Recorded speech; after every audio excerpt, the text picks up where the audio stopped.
प्रत्येक गावात येऊन पोहोचला, तो कॅन्सर काय अनुवांशिक आहे? आजोबांनी वडिलांकडनं आपल्याला आलेलं आहे? नाही नाही नाही, तो आम्ही निर्माण केलाय. आणि असा आजार आहे की कोरोनाच्या काळामध्ये जग बंद झालं. जग बंद झालं कोरोनाच्या काळामध्ये. विचार करा मित्रांनो की कोरोना पॉझिटिव्ह जर मी निघालो, मी कोरोना पॉझिटिव्ह निघालो, तर पॉझिटिव्ह निघाल्यानंतर चान्सेस काय? 98% मी रिकवर होऊ शकतो. सावंतर बरोबर ना? 98% चान्स मी रिकवर होऊ शकतो, 2% चान्स मी जाऊ शकतो. पण आपण टेस्टिंगला गेलो आणि मला रिपोर्ट आला की साहेब तुम्हाला कॅन्सर झाला. चान्सेस काय? चान्सेस काय? 100% गो. क्लिअर होतंय? याच्यासाठी जग नाही बंद झालं, देश नाही बंद झाला, आणि याच्यावरती कोणी बोलत पण नाही. पण जर सुज्ञ असाल तर गुगलला जाऊन हे रिसर्च सर्च मारायला तुम्हाला कळेल. आपल्या महाराष्ट्रात पण कुठल्या कुठल्या गावात किती किती कॅन्सरचे पेशंट दर महिन्याला लिस्ट बाहेर येत आहे. आणि जर हा वाढत गेला ना मित्रांनो, उद्याचा विषय फार गंभीर आहे. तुम्ही कोट्यवधी संपत्ती सोडून जाल, पण पुढच्या तुमच्या नेक्स्ट जनरेशनसाठी ना निसर्ग असेल, ना शेती असेल, ना आरोग्य असेल, ना लाईफ असेल. म्हणून पोट तिडकीने याच्यावरती बोलतोय आपण. विकायला नाही आलो तुम्हाला, आपण विकायसाठी बोलायला पण नाही आलो. पण भाऊ हे अभियान आहे, अभियान सारखं काम करू नये. तयार आहात? तयार आहात का? हा विषमुक्त अन्नाची निर्मिती करण्यासाठी सनेश टोटल आपला टेक्निकली काम करणार आहे. तुम्हाला काय करायचं, याच्यात काही डोकं लावायचं नाही. जसं आज आपण एखाद्याला प्रोडक्ट रेकमेंड करतो, डायरेक्ट गावागावा परत जाऊन तुम्हाला याच्यावरती काय करायचं, काम करायचं. जेवढे शेतकरी तुम्ही कनेक्ट करणार, उद्याचं भवितव्यातलं सगळ्यात जास्त रिपर्चेस आणि बिझनेस तुमचा असणार आहे. कारण टेक्निकली काम मॅनेजमेंट करणार आहे, तुम्हाला काही करायचं नाहीये. नेक्स्ट विजन मिशन ह्या सेक्टर मधला काय? Save soil, save farmer. मित्रांनो, जर ही काळी आई वाचली ना, तर शेतकरी वाचणार आहे. आणि जर शेतकरी वाचला तर देश वाचू शकतो. अन्यथा सगळं बोल बच्चन आहे, काही होऊ द्या. सगळ्यात मोठी भीषण परिस्थिती जी आहे ना मित्रांनो, आपल्याला इतकं काम करायचं. सोबत आहात? सोबत आहात? आपल्याला मित्रांनो शेतकरी आणि शेतजमीन वाचवण्यासाठी काम करायचं. आणि दुसरं म्हणजे हे सगळं करत असताना आपल्याला शेतकऱ्यांची गट शेती निर्माण करायची. काळे सरांनी त्यांच्या स्पीच मध्ये संवाद घेतला असेल. गट शेती म्हणजे काय? तर उद्या एरिया वाईज जे जे क्रॉप येतात, उदाहरणार्थ काही भागामध्ये तूर चांगली येतं, काही भागामध्ये गहू चांगला येतो, काही भागामध्ये लिंबू चांगला आहे, काही भागामध्ये वेगळ्या वेगळ्या पद्धतीचे पीक असतील. म्हणून आपण सर्वात पहिले आपल्या प्लॅटफॉर्म वरती गट शेती निर्माण करण्याचं 1 वर्षभरातलं आपलं पूर्ण हा मिशन काम करणार आहे. याच्यासाठी सुद्धा मॅनेजमेंट काम करणार. तुम्हाला काहीही डोकं लावायचं नाही. मित्रांनो, हा गट शेती खूप मोठा काम आहे. आणि हे गट शेती का निर्माण करायची आहे? कारण आपल्याला शेतकऱ्यांना पण न्याय द्यायचा.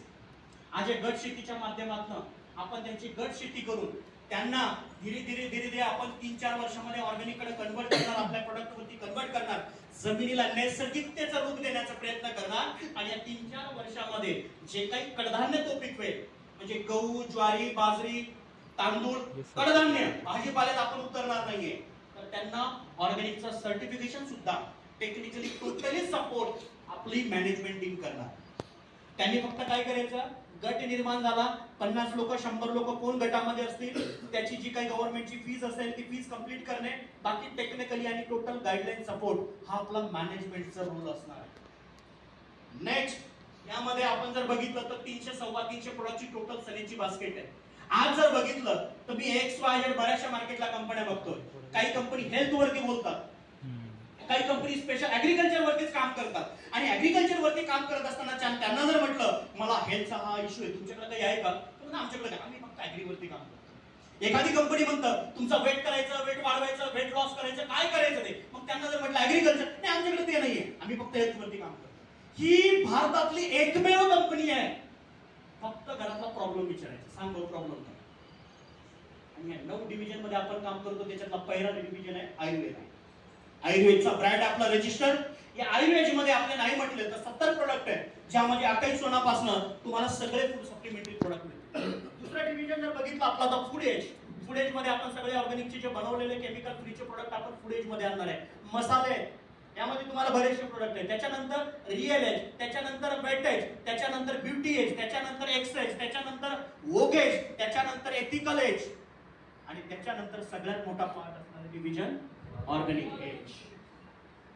हे सगळ्या ब्रँडवरती सनेज 300 प्रोडक्टची बास्केट ऑलरेडी तुमच्या शॉपिंग पर्यंत तुम्हाला दिलेलं आहे. आज जर बघितलं मित्रांनो, हा एथिकल डिव्हिजन कुठल्या सेक्टर कुठल्याच कंपनीकडे नाही, तो आपल्याकडे आहे. दिस फॉर आयुर्वेदा मेडिसिन आज आपल्याकडे आहे. त्याच्यानंतर ओगेज, ओगेज हा शर्ट घातलेला ओगेजचा ब्रँड आहे. कपडे, टाय, सॉक्स, साडी.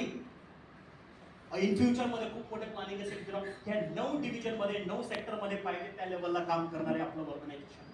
आज जर बघितलं तर काही लोकांना वाटेल खरंच हे जून महिना संधी साधण्यासाठी आले की काय. मित्रांनो, मागील 5-6 वर्षापासून आपण या प्लॅटफॉर्म वरती बोलतोय आणि सांगायला आवडेल ह्या कंपनीचा पहिला दीप प्रज्वलन, पहिली रिबिन कट, पहिला ऑफिसचा डोअर जो काही ढकलला आपण, तो ढकलला मित्रांनो स्वर्गीय सिंधुताईंच्या हस्ते, बाईंच्या हस्ते.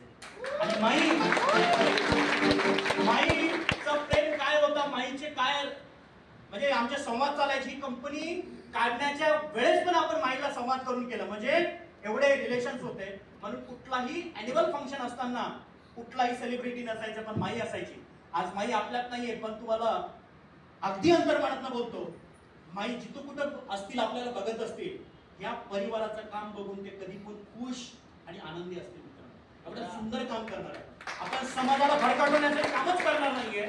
म्हणून आज माईंनी ज्यावेळेस आपल्या प्रोग्रामला उपस्थिती दरवर्षी द्यायची, पण माई जाण्याच्या आधी कोरोनाच्या टाइम मध्ये म्हणजे 20 मध्ये हा कार्यक्रम घेतला होता. तिथला एक संवाद आहे, आपण कसं काम करतो त्याच्यासाठी हा सगळा ऑर्गॅनिक पसारा उभा केला माझ्या छगनने. म्हणून बेटा मागे फिरा, पुढे जा, पण मागे वळून पहा रे. कोणी कुणाचं नसतं आणि तुम्हाला सर्वांसाठी धडपडणार हे लेकरू. म्हणून एक लक्षात ठेवा बेटा, मेरे जनाजे के पीछे सारा जहां निकला, कोई बात नहीं. मेरे जनाजे के पीछे सारा जहां निकला, मगर वो नहीं निकले जिनके लिए जनाजा निकला रे. पण बेटा कोणी कुणाचं नसतं. जब तक गाल पे गोस तब तक यार भी दोस्त, गाल पे गोस हट जाए तो यार भी तुट जाए. आणि तुमच्या सर्वांसाठी स्वप्न पाहणारा, ऑर्गॅनिक देशाला करायसाठी धडपडणारा. म्हणून माझा बाबा लई मोठा आहे रे. म्हणून छगन राठोडची काळजी घ्या बेटा. आणि मला छगनला पण सांगायचं आहे बेटा, छगन फुलांच्या पायगाड्यावरून चालतात. मित्रांनो, आपण आपल्याला वेळ नाही एवढा शब्दाला शब्द हा पैशासाठीचा बोल नाही मित्रांनो. आज अशी व्यक्ती येऊन आपल्या डायसवरती आपल्या प्रोडक्ट बद्दल, आपल्या विजन बद्दल, आपल्या कामाबद्दल बोलणं, या शब्दातून तुम्हाला कळू शकतं की आपण कुठल्या विचाराचे, कुठल्या कामाची माणसं आहे. आपण गंडवणारी माणसं नाहीये. नाही तर महाराष्ट्रात काम केलं नसतं, महाराष्ट्रात कंपनी काढली असती, काम दुसऱ्या स्टेटमध्ये दुसऱ्या ह्याच्यामध्ये जाऊन केलं असतं. मित्रांनो लक्षात घ्या, आज आपल्याला भारत हा कृषी प्रधान देश असताना सुद्धा परिस्थिती काय आहे हे सगळं आपल्या डोळ्यासमोर आहे. मित्रांनो, लाल बहादूर शास्त्री सरांचा एक वेळेस म्हणणं आहे, जे आपल्या भारताचे पहिले पंतप्रधान, जय जवान जय किसानचा नारा देणारं पहिलं व्यक्तिमत्व, काय म्हणतात, देश की तरक्की के लिए हमें आपस में लड़ने के बजाय गरीबी, बीमारी और अज्ञानता से लड़ना होगा. आज आपण कुठं लढतोय, आज आपण काय करतोय, ज्या गोष्टी. आणि सगळ्यात मोठं आहे ना, सगळ्यात मोठं डेंजर परिस्थिती काय माहितीये, सगळ्यांना काय वाटतं माहितीये का, कोणाचं काय मुरू दे, पण माझं ठीक चाललं ना. आजच्या काळातली परिस्थिती वेगळी आहे. एखाद्याचं नुकसान होऊ दे, माझं होत नाही ना. मी आज एक इमेज पाठवली, राजा सर टाकलं त्याच्यात, ती नाही टाकलं ना. ती इमेज म्हणजे काय, एक जहाज आहे, एका साईडला बुडतंय, होल पडलंय, त्याच्यात पाणी आलं एका साईडला, ती अशी झालेली आहे. आणि इकडचे 3 बसलेले कोरोना, आमच्याकडे होल नाही ना, बरं झालं. अरे पण आजची बुडणार आहे ना, आज न उद्या. लक्षात येतोय. मग आज काय झालं, जॉब मध्ये, बिझनेस मध्ये चांगला पैसा येतो, मरतोय कोण, आज सगळ्यांचं पोषण शेतकरी. आणि सगळ्यांना वाटतं आपलं बरं चाललंय ना, आपण निश्चित आहे ना, बरोबर आहे तिकडं. पण उद्या 10 वर्षांनंतर काय परिस्थिती असेल, कोण विचार करणार याच्यावरती, कोण बोलणार, कोण काम करणार. आपण करू मित्रांनो, तयार आहात? आपण करू मित्रांनो, तयार आहात? मित्रांनो, याच्यावरती सुंदर असं काम आपल्याला करायचं आहे. परंतु आज जर परिस्थिती बघितली तर केमिकल, फर्टिलायझर, रासायनिक एवढं आलं की माझ्या पंजोबाच्या वेळेस, माझ्या आजोबांच्या वेळेस जिल्ह्यामध्ये 2 दवाखाने असायचे. एका दवाखान्यामध्ये सगळे आजारावरती निदान व्हायचे, बरोबर ना.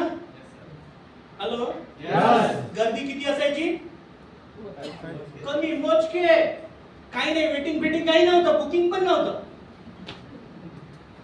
मी 30 वर्ष आधीच बोलतोय.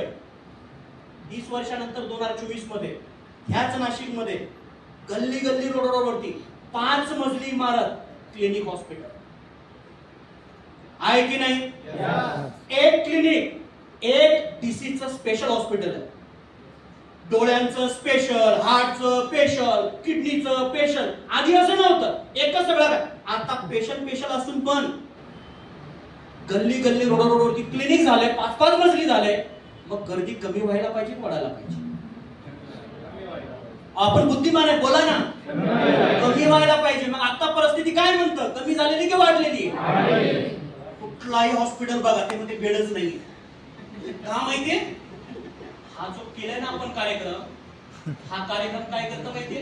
किडनी, एक व्हिडिओ माझ्याकडे, इन फ्युचर आपण कधीतरी बघू त्याला. आज जे पण औषधी आपण खातो ना, गोळ्या, मेडिकल जे पण खातो ना, ऍक्च्युली मेडिसिनच असे आहेत की पुढच्या 10 वर्षांनंतर तुम्हाला निकामी करा. याचे साईड इफेक्ट एवढे डेंजरस आहे. आयुर्वेदा हा ऋषी मुनींना, हा भारताचा बेस असलेला आयुर्वेद आहे. विसरत चाललो आम्ही. आम्हाला आहे ना बाहेरच्या देशामध्ये खूप क्लिक होतं लोक. मित्रांनो, आज परिस्थिती अशी आहे की हजारो हॉस्पिटल झाले आणि सगळे पॅक आहे, हाऊसफुल आहे. मग याच्यावरती काय सोल्युशन, काय केलं पाहिजे? परिणाम नापिकी आहे. शेतकरी आत्महत्या करतोय. आज कोणाला जेवढं खर्च करतो तेवढेही निघत नाहीये. या सगळ्या परिस्थितीवरती हीच वेळ आहे बोलण्याची आणि काम करण्याची.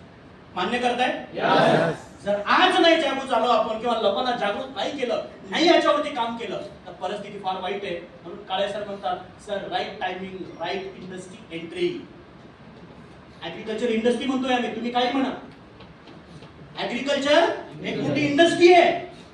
आणि मित्रांनो, राईट टायमिंग वरती आपण आता ऍक्शन घेणार आहे. एकमे ऑर्गनायझेशन. कुठलं? सन एज. मित्रांनो, सनेजचं मिनिंगच आहे सूर्यकिरणाचा आखरी टोक. जिथपर्यंत सूर्य आणि सूर्याचं किरण पोहोचू शकतं तिथपर्यंत कोण पोहोचणार? कोण? आणि लिमिटेड लेवलला आपण पसरणार आहे. मित्रांनो, फक्त तुम्हाला सोबत घेऊन निघायचं. कळतंय? हे बोलण्याचं काम काय? सनेज ऑलरेडी सगळीकडे काम करतात. नाशिकला तुम्हाला संवाद करण्याचं कारण काय? तुम्हाला घेऊन करायचं. लक्षात येतोय? मित्रांनो, आज ऍग्रिकल्चर मध्ये सोन्यासारखी प्रोडक्ट आहे. याला स्टडी करायला चालू करा. तुम्ही म्हणाल का स्टडी करायचंय? का सर हे करायचंय? अहो, एखाद्या मेडिकल मध्ये जे प्रोडक्ट त्याचा स्टडी आहे, डिप्लोमा आहे, त्याच्या व्यतिरिक्त पण तो विकतो ना काहीतरी. आजचा जो बघितलं, निगल मॅडम पेऊट किती आहे तुमचा? पेऊट 5.5 लाख 4 लाख पेऊट. औरंगाबादचे सर बसलेत, मॅडम बसलेत, सगळ्यांची पेऊट. सावंत सर असतील, 2-2.5-3 लाख पेऊट आहे ना, आहे की नाही? 5 लाखापर्यंत पेऊट आहे. हा पेऊट कशावरती आहे? ओनली हेल्थ वरती काम चालू आहे. मला माहिती आहे 1%, 2% आपलं ऍग्रिकल्चर, 5% ऍग्रिकल्चर कुठलं. विचार करा, एकच डिव्हिजन मध्ये एवढं काम आणि एवढे पेऊट जात असतील आणि पुढचे 2 वर्ष त्याच याच्यामध्ये तुमचं ऍग्रिकल्चर जर